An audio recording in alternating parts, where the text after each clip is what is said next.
Perkenalkan, namaku Pratiwi, orang tua dan sahabatku biasa memanggilku Tiwi atau Wi saja. Umurku 24 tahun.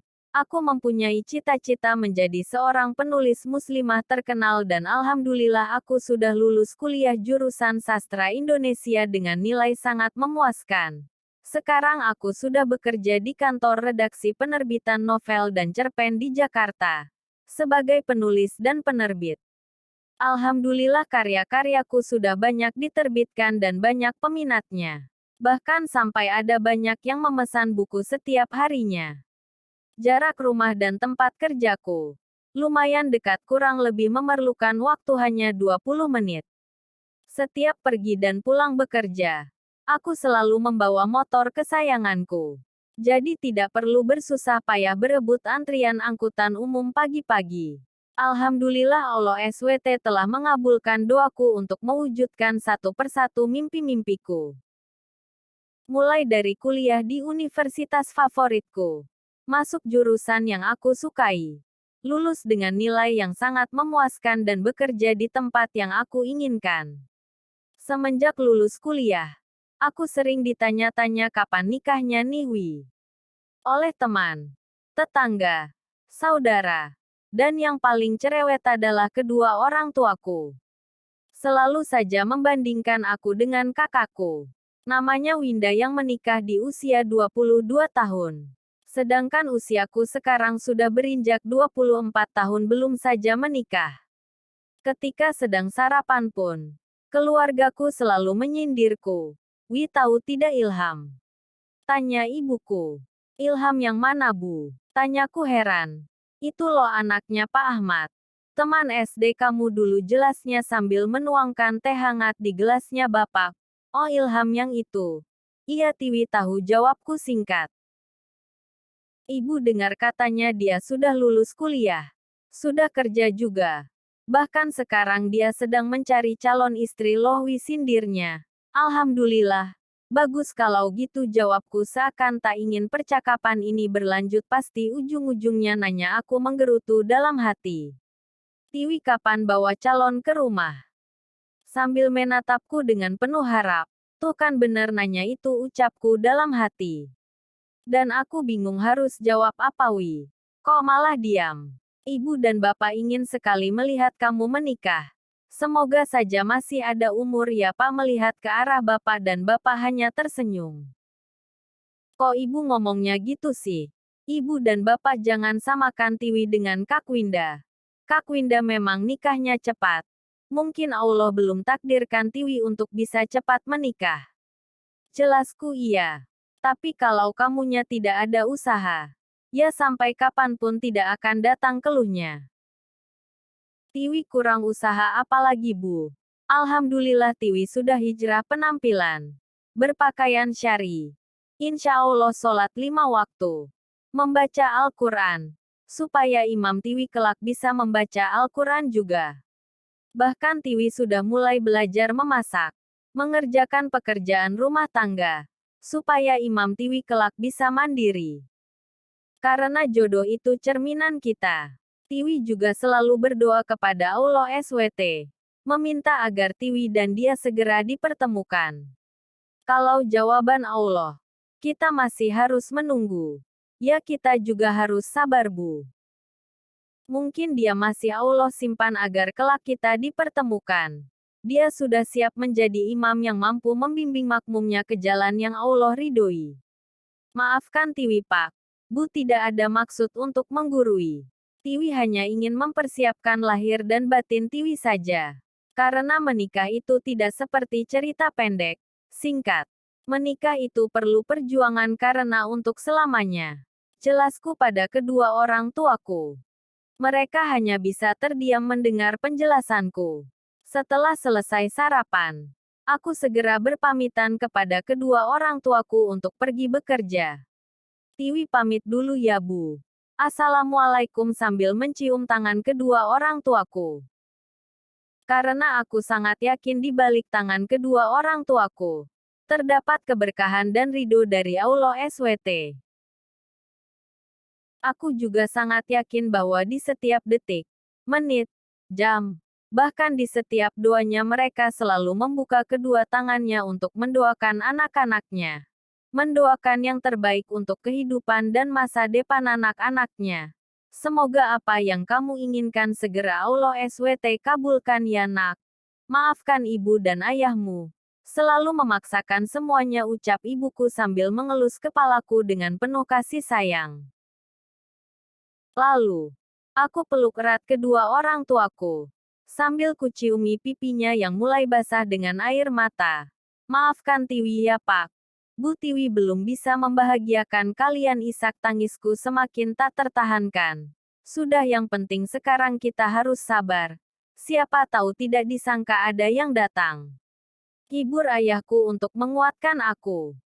Kemudian, aku pergi bekerja.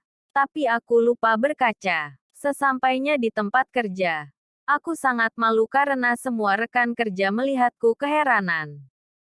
Assalamualaikum Wi. Sapa salah satu rekan kerjaku. Waalaikumsalam. Kenapa Lin? Kau lihat aku seperti ada yang aneh. Dia adalah Lina Marlina, salah satu rekan kerjaku yang paling cerewet. Kamu belum berkaca ya? Jelasnya buat aku bingung. Berkaca. Emang ada yang beda? Aku sangat bingung dengan pertanyaannya tadi. Kamu itu tidak seperti biasanya. Ceria. Selalu senyum.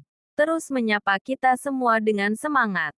Tadi kamu cuma sapa kita dengan Assalamualaikum, semua itu pun dengan nada yang lemas kayak orang malas gitu sambil mempraktikkan gerak-geriku tadi. Aku tersenyum lalu. Maksud aku belum berkaca itu apa? Tanyaku. Ya Allah Wi. Kamu benar-benar gak sadar. Aku hanya menggelengkan kepala dan masih bingung. Lihat mata kamu. Kayak orang abis ditonjokin, bengkak banget.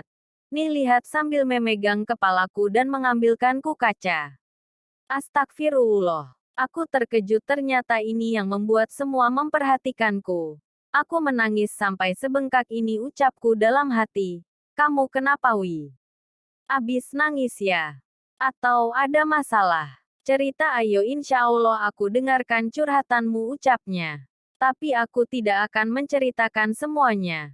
Cukup aku, kedua orang tuaku, dan Allah saja yang tahu. Aku tidak apa-apa Colin. Tenang saja ya. Mungkin aku kurang tidur saja, jawabku singkat padanya. Masya Allah. Penulis yang baik dan handal. Selalu menyelesaikan tugasnya dengan cepat. Sampai kamu gadang seperti ini. Tapi ingat loh Wi, kesehatan itu nomor satu. Sesibuk apapun kamu, kesehatan kamu harus tetap dijaga ya, pujinya membuatku malu. Karena suaranya yang lantang dan keras. Sehingga membuat semua orang dalam ruangan melihatnya. Sudah. Sudah, ayo kerja. Kamu gak malu semua orang melihat kita Lin?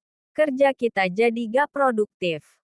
Kamu ngajak aku ngobrol terus, bisikku pada Lina. Hehehe. Iya juga ya. Tapi kalau ada apa-apa cerita aku ya, dia pun ikut berbisik sambil tersenyum menahan malu.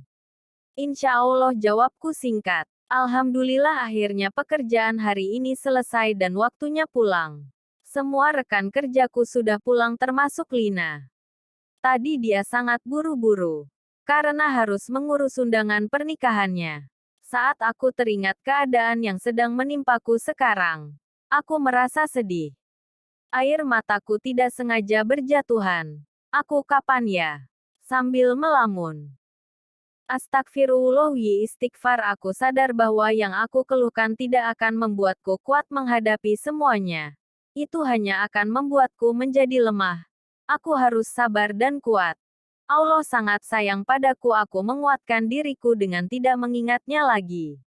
Tapi aku jadikan motivasi. Supaya aku tetap bersabar dan terus bersabar dengan ketentuan dan takdir darinya. Insya Allah jodohku sedang Allah jaga keimanannya. Aku pun tersenyum karena aku yakin semua akan indah pada waktunya. Janji Allah itu pasti. Di saat aku berjalan ke arah parkir motorku, tiba-tiba ada seorang lelaki tidak sengaja menabrakku, sehingga membuatku terjatuh dan ada sedikit luka di tanganku. Maaf Mbak, saya tidak sengaja.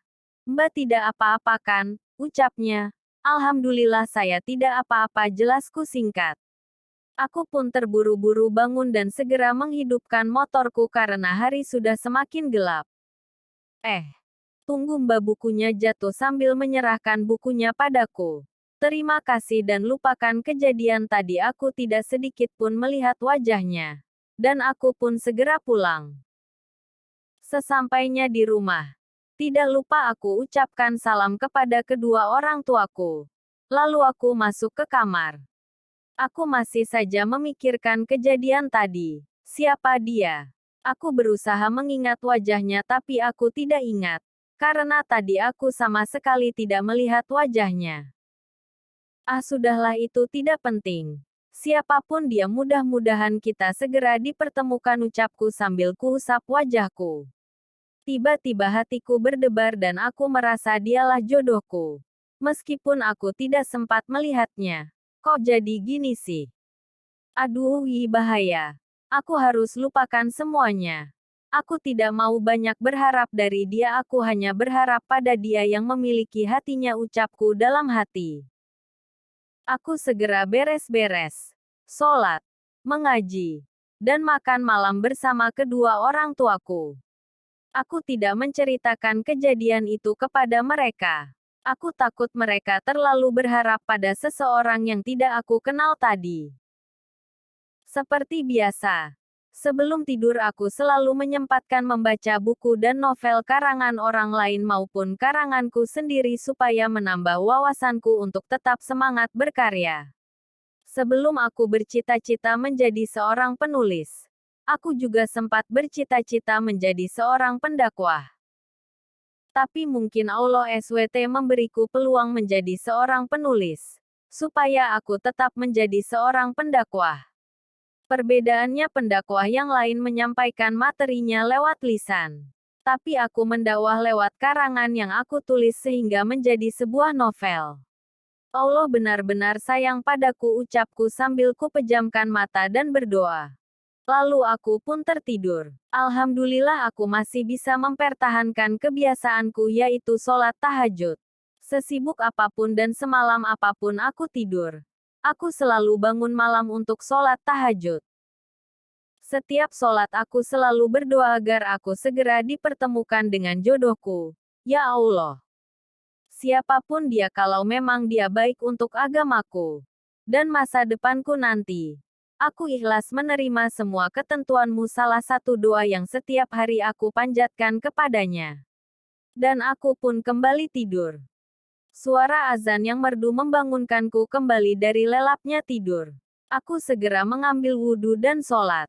Setelah selesai, aku membuka jendela kamarku. Di luar indah sekali. Matahari yang mulai muncul dan awan di sekelilingnya yang mulai sibuk menutupi sinarnya. Tapi sinarnya tetap menembus ke seluruh permukaan bumi. Aku hanya bisa mengucap Masya Allah, kicauan burung yang merdu seperti sedang berzikir memuji penciptanya. Kulihat di sekeliling rumahku. Sudah banyak ibu-ibu dan bapak-bapak simpang siur untuk pergi mencari nafkah yang halal. Agar bisa tetap bertahan hidup di bumi yang fana ini. Lagi apa, Neng? Sapa salah satu tetanggaku. Ibu. Lagi diam aja, Bu. Ibu mau pergi ke sawah ya? Tanyaku halus. Iya nih, Neng. Hati-hati jangan melamun pagi-pagi. Nanti yang dilamunin pergi lo, candanya membuatku tersenyum malu. Ibu bisa saja. Ya sudah, hati-hati ya Bu, semangat bekerja, jawabku sambil kulambaikan tangan padanya. Seketika aku teringat satu hal. Ini hari Minggu ya? Alhamdulillah akhirnya bisa libur juga. Hari ini ngapain ya? Kayaknya lebih enak kalau aku jalan santai saja, sambil olahraga kecil. Seharian bekerja membuat badanku lelah, ucapku pada diriku sendiri. Aku segera bersiap. Saat aku akan pergi, aku mendengar sebuah percakapan serius di ruang tamu. Kulihat ada bapak, ibu, dan laki-laki misterius. Aku sama sekali tidak mengenalnya. Siapa laki-laki itu? Tidak lama kemudian, Ibu memanggilku. Hatiku berdebar-debar saat kulangkahkan kaki dan menemuinya di ruang tamu. Ada apa, Bu? Tanyaku keheranan. Alhamdulillah nak. Doamu selama ini insya Allah dikabulkan hari ini, jelas ibuku membuatku semakin penasaran. Maksud ibu apa? Aku tidak mengerti apa yang ibu bicarakan padaku. Insya Allah ini jodoh kamu. Seketika hatiku tersentak dengan perkataan ibuku. Ya Allah, aku benar-benar tidak menyangka bahwa akan secepat ini doaku engkau kabulkan, ucap dalam hatiku. Jadi, dia datang ke sini pagi-pagi. Hanya ingin bersilaturahmi dengan keluarga kita dan kamu, Wi. Insya Allah dia akan menghitbah kamu, jelas ayahku, tapi aku masih bingung dan aku harus jawab apa. Alhamdulillah kalau seperti itu. Tapi tidak semudah itu, Pak. Sebelumnya aku belum mengenal dia. Dan aku rasa aku belum pernah bertemu dengannya, jelasku membuat kedua orang tuaku bingung. Kita memang belum sempat berkenalan. Tapi aku pernah bertemu denganmu. Kamu ingat tidak waktu kejadian hari Sabtu? Jawab laki-laki misterius itu. Hari Sabtu. Jadi kamu yang menabrakku? Tanyaku tegas membuat kedua orang tuaku kaget. Sebelumnya aku minta maaf karena telah membuatmu jatuh dan terluka. Aku belum sempat mengobati luka di tanganmu. Karena kamu langsung pergi, jelasnya halus. Lalu, dari mana kamu tahu rumahku? Tanyaku lagi. Maaf kalau aku lancang. Aku sempat menanyakan rumahmu. Dan menanyakan kepribadianmu pada rekan kerjamu. Karena aku selalu memikirkanmu dan ingin mencari tahu siapa kamu sebenarnya. Dia sangat dekat denganmu. Dia tahu banyak hal yang ada pada dirimu. Setelah aku dengarkan semuanya, aku sangat yakin kalau kamu memang wanita yang aku cari selama ini. Saat kita bertemu pertama kali, aku sudah melihat bahwa ada sesuatu yang istimewa dari dalam dirimu. Yaitu kesalehanmu. Perkataannya membuatku tidak percaya bahwa dia juga memikirkanku. Maaf, tidak usah memujiku berlebihan. Aku tidak seperti yang kamu kira dan kamu lihat. Aku masih butuh bimbingan. Kalau boleh tahu, siapa dia yang sudah memberitahumu? Tanyaku pada dia dengan penuh keheranan. Dia adalah temanku Lina Marlina. Setelah ku dengar namanya aku benar-benar kaget dan tidak percaya kalau Allah mempertemukan aku dengan dia lewat sahabatku sendiri. Lalu, karena sudah merasa yakin dengan perasaan dan hati kami pun tidak ragu untuk segera bertaaruf. Dalam proses menjalani ta'aruf, aku tahu banyak tentang dia. Aku selalu menanyakan kepada kedua orang tuanya. Aku percaya bahwa tidak ada orang tua yang berbohong tentang anaknya. Baik itu sifat, kepribadian maupun kebiasaannya. Dan alhamdulillah kebanyakan informasi yang aku terima positif dan tidak luput dari sisi negatifnya juga. Tapi, insya Allah aku bisa menerima kekurangan dan kelebihannya dengan hati yang tulus dan ikhlas. Karena aku sadar aku pun bukan manusia yang sempurna. Kadang aku sempat menanyakan langsung padanya. Tapi seperlunya saja. Dan aku benar-benar yakin bahwa dia adalah laki-laki yang Allah kirimkan untuk menjadi imamku. Dia bernama Ihsan Dwi Nugroho. Aku biasa memanggilnya Mas Dwi karena umurnya lebih tua dariku 3 tahun. Alhamdulillah setelah 2 minggu menjalani ta'aruf, kami pun segera melangsungkan pernikahan. Dengan waktu yang tergolong singkat, tapi lahir dan batin kami insya Allah sudah mantap. Kalau dibiarkan terlalu lama, kami sangat takut akan terjadi fitnah. Maka dari itu, niat yang baik harus disegerakan. Rahasia memang hanya Allah yang tahu dan aku sangat yakin bahwa janjinya tidak pernah bohong. Janji Allah itu pasti, tidak bisa diganggu-gugat lagi. Kalau Allah menunda doa kita, bukan berarti Allah tidak mengabulkannya. Tetapi ada suatu rencana yang sedang Allah persiapkan dan menggantinya dengan waktu yang tepat untuk kita. Jadi jalan keluarnya hanya satu, yaitu bersabar.